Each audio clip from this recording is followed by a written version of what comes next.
Labas rytas, vaikai. Labas rytas, kaip žadėjau, iš Goa, Arabijos jūros pakrantė, vakarinis krantas Indijos, Goa. Šiandien jums padariau ypatingą siurprizą. Atvažiavau tiesiai į Rediford. Rediford buvo saugoma siena pastatyta pakrantėje nuo pašaliečių, nuo užpuolikų iš rytų. Visi norėjo kažko iš Indijos. Tai čia ir prieskoniai, ir šilkas, ir auksas, ir safyrai, mineralai, deimantai ir taip toliau. Taigi, o prieš kokius 1700-1600 atvarė Portugalai. Portugalai kirto jūras, apiplaukė Afriką, atplaukė Indiją ir kalė tiesiai į vakarinę Indijos pakrantę ir nusėdo Goa ir užskvotino šitą fortą. Kartu su jumis praeisime per fortą, apžiūrėsime jo liekanas, jo sienas ir ten puikus vaizdas. Dabar kaip tik saulė leidžiasi, yra apie 5 valandos, tai 6 valandą jau buvo saulė nusileidusi, tai kaip tik turime laiko pasivaikščioti ir apžiūrėti šitą fortą. Nuostabus kultūros palikimas.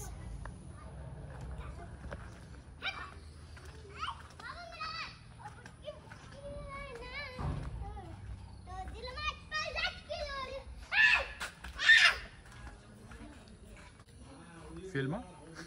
Nusifilmuoti visi? Tave nufilmuosim irgi. Oho, koksai.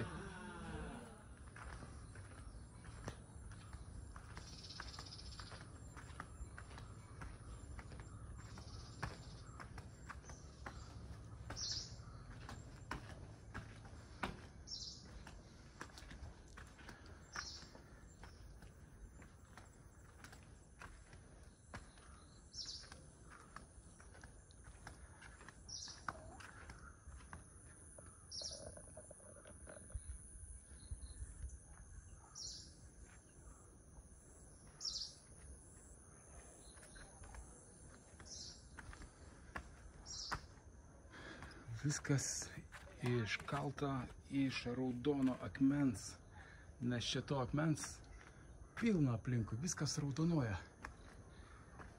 Tai plytų kaip ir kepti nereikėjo, viskas buvo išdrožta iš akmens. Kadangi akmuo yra raudonas, tai rodo, kad yra geležies rūdos. O geležies rūda yra labai geras dalykas. Kas supranta, kas moka geležį perdirbti iš rūdos. Tas gali daryti ginklus, gali daryti ratus, techniką.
Taigi, Arabijos jūros pakrantė.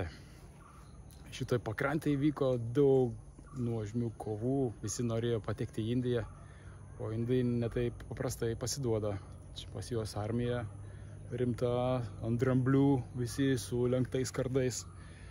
Vyrai rimtai pasiruošę ir fortas irgi matosi buvo rimtas. Radža buvo jau nusigyvenęs ir prastai saugojo savo sienas. Todėl klasta portugalai, kaip ir visi kiti europiečiai, kolonizatoriai, įsibrovė į fortą ir jį užkariavo.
क्या तू कहाँ काम कर लेते थे गाड़ी हुई करना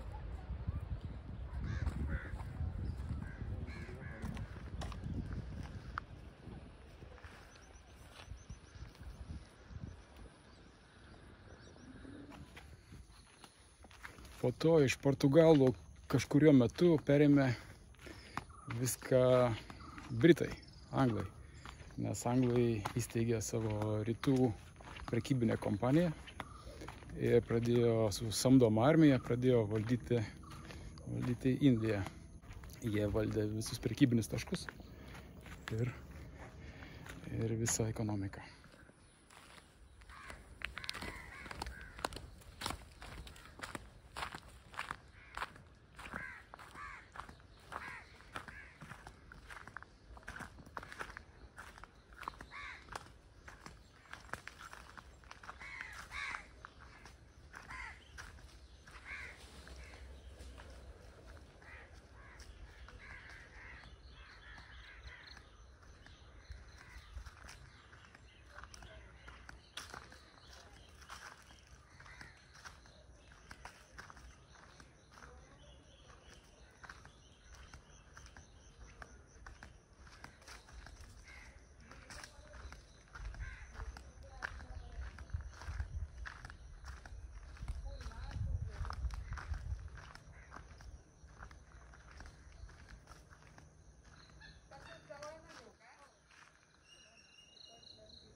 Galima pastebėti, kad šitas fortas yra labai senas.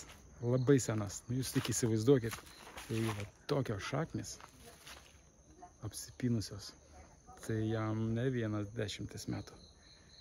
Ir ne 100, per 100 metų taip.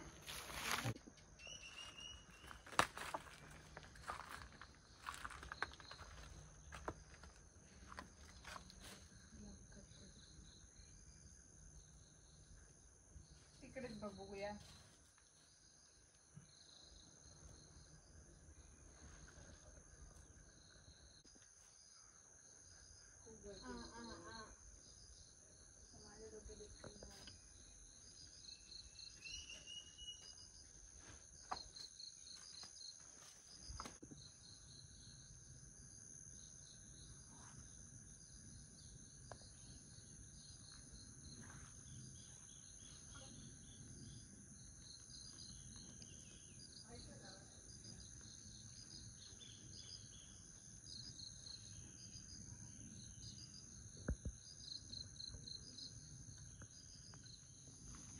Man sargas sako, būk atsargus, čia yra kobrų. Čia yra gyvena king cobra. Būkite atsargus. O galbūt jį net saugo lobį. Gali būti čia požemiai. Čia yra kobrų karalystė.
Tai kai portugalai užkariavo šitą fortą, jie čia laikydavo armiją. Tai armija priiminėdavo laivus iš Portugalijos, kurie plaukdavo, tada atmušinėdavo priešininkų laivus, kurie norėjo irgi to forto, norėjo čia tos pakrantės visos. Tai žodžiu, čia gyveno armija. Tai šitos patalpos čia yra kaip tie vadinami kareivinės. Todėl čia būdavo rikiuojamos eilės kareivių, rikiuotės, duodamos užduotis ir šitie kareiviai čia gyveno. Tačiau, kadangi tai yra tropikai, čia yra daug įvairių nenumatytų dalykų, tokių kokių nėra Europoje. Čia ligos, moskitai, gyvatės, įvairiausi vietinių žmonių paspęsti spastai, nes vietiniai irgi nebuvo patenkinti, kad čia įsibrovėliai kažkokie gyvena, nes visą tai čia buvo vietinio radžos. O dabar atvyko kažkokie portugalai. baltaveidžiai. Nu tai žodžiu, pradėjo vienas po kito kristi, mirti ir pradėjo tumtais mirti kareiviai ir vadovybė. Todėl laikui bėgant susilpnėjo jų gretos. O kai susilpnėjo, tada atvarė Britai, Anglai ir iš jų pasiėmė.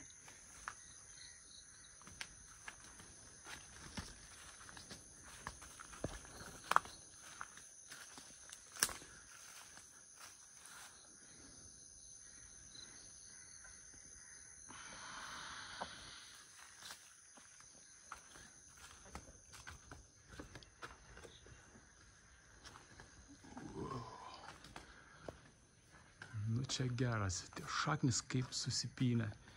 Atrodo, kad čia specialiai tai būtų padaryta.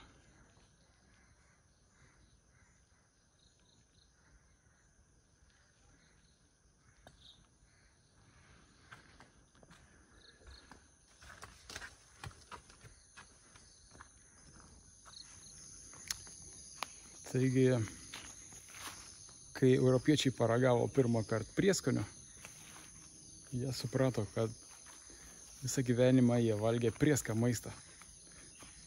Ir ką jūs matot, visi užsikabliavo ant prieskonio. Virtuvėje atsirado pipirai, cinamonas, cukrašmedžių cukrus. Apskritai, kardamonas, cinamonas ir visi monai. Ir šitie monai kainavo labai brangiai. O kadangi tais laikais, čia buvo apie 17 amžius, 17-18 amžius, tais laikais aukso buvo daug, pinigų buvo tiek, tai visi galėjo sau leisti susimokėti nemažą krūvelę pinigėlių ar aukso už prieskonius, nes prieskoniai buvo aukso vertės. Todėl portugalai padarė tokią neblogą tokią versliuką, paimdami Goa. Ir šito uosto, šitos Arabijos jūros pakrantės, kur yra Rediford, čia buvo kraunami laivai ir šitie laivai keliaudavo į Portugaliją. Tai kol daplaudavo iki Portugalijos, aišku, praeidavo nemažai dienų. Šitie prieskoniai maišuose atkeliaudavo į Portugaliją ir jų kaina buvo neišpasakyta.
Toks tvirtas akmenėlis. Jau tiek metų atlaikė, tai dar atlaikys tiek pat. Oho, matote, toks akytas.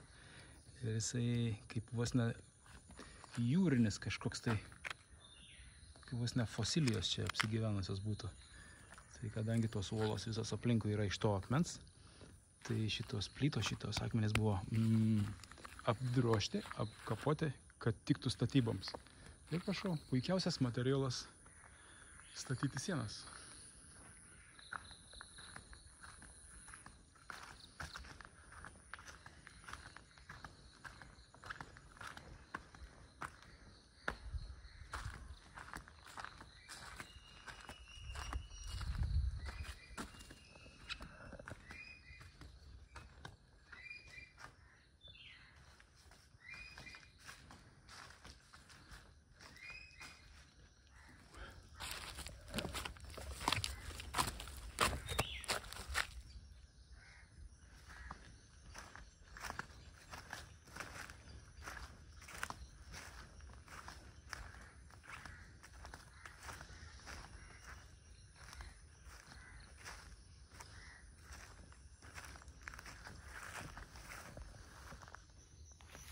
O štai čia turbūt stovėjo kokio nors labai žymaus didvyrio arba karvedžio kokio nors postamentas. Galbūt galva jo, arba jis ant žirgo, arba dar kažkas, nes jis tam tokios pakilos padarytas.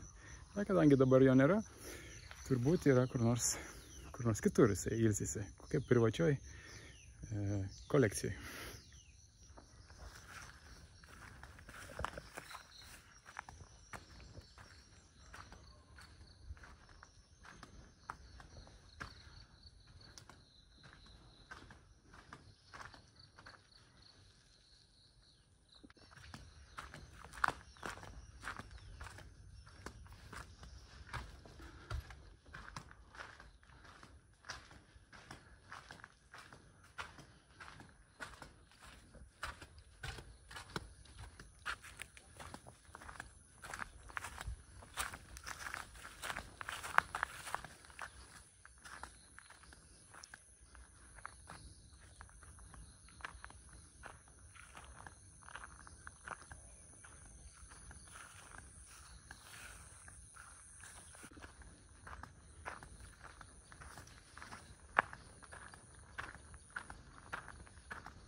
Būnant šitam forte, tikrai jaučiasi toks amžių tėkmė.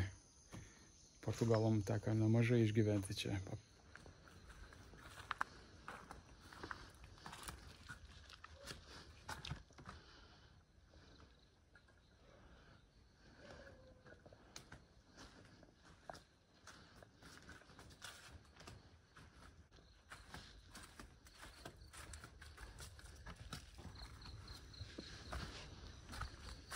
Ir kaip laiko kerai aprazgė žmogaus rankų darbą. Tai va, mokiniai, šiandien pamoka iš Redi forto.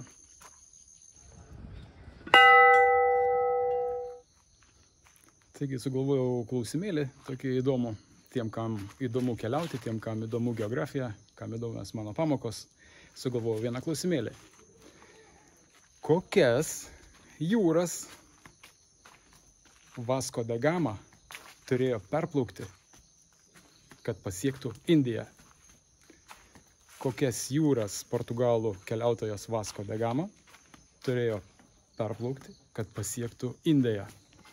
Lauksiu jūsų atsakymą.